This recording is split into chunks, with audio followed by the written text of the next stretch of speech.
नमस्कार दोस्तों, आज हम अकबर और बीरबल की कहानी सुनाएंगे जिसमें बीरबल से 3 सवाल पूछे जाते हैं। चलिए शुरू करते हैं। अकबर बीरबल की हाजिर जवाबी के बड़े कायल थे। उनकी इस बात से दरबार के अन्य मंत्री मन ही मन बहुत जलते थे। उनमें से एक मंत्री जो महामंत्री का पद पाने का लोभी था, उसने मन ही मन एक योजना बनाई। उसे मालूम था कि जब तक बीरबल दरबार में मुख्य सलाहकार के रूप में है, उसकी यह इच्छा कभी पूरी नहीं हो सकती। एक दिन दरबार में अकबर ने बीरबल की हाजिर जवाबी की बहुत प्रशंसा की।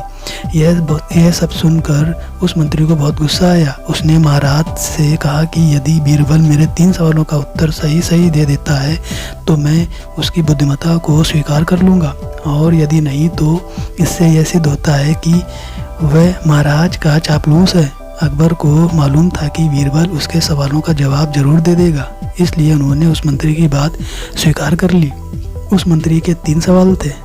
पहला सवाल, आकाश में कितने तारे हैं? दूसरा, धरती का केंद्र कहाँ है? तीसरा, संसार में कितने स्त्री और कितने पुरुष हैं?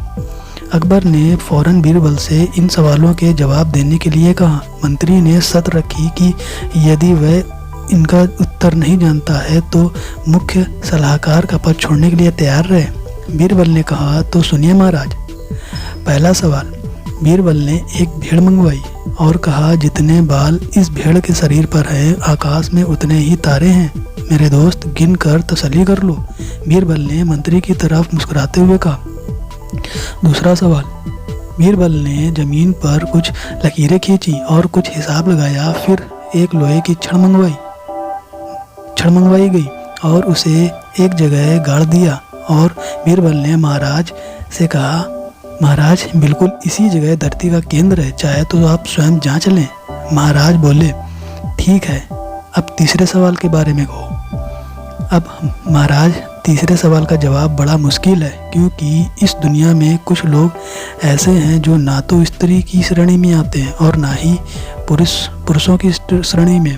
उनमें से कुछ लोग तो हमारे दरबार में भी उपस्थित हैं, जैसे ये मंत्री जी।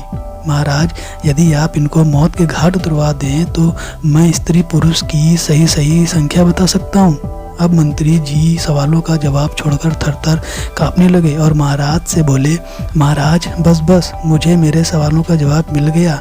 मैं बीरबल की बुद्धिमानी को मान गया हूँ। महाराज हमेशा की तरह बीरबल की तरफ पीठ करके हंसने लगे, और इसी बीच वह मंत्री दरबार से चुपचाप चला गया। तो दोस्तों, कहानी कैसी लगी? ऐसे ही वीडियो देखने के लिए चैनल को लाइक करें, सब्सक्राइब करें। जय हिंद, जय भारत, वंदे मातरम।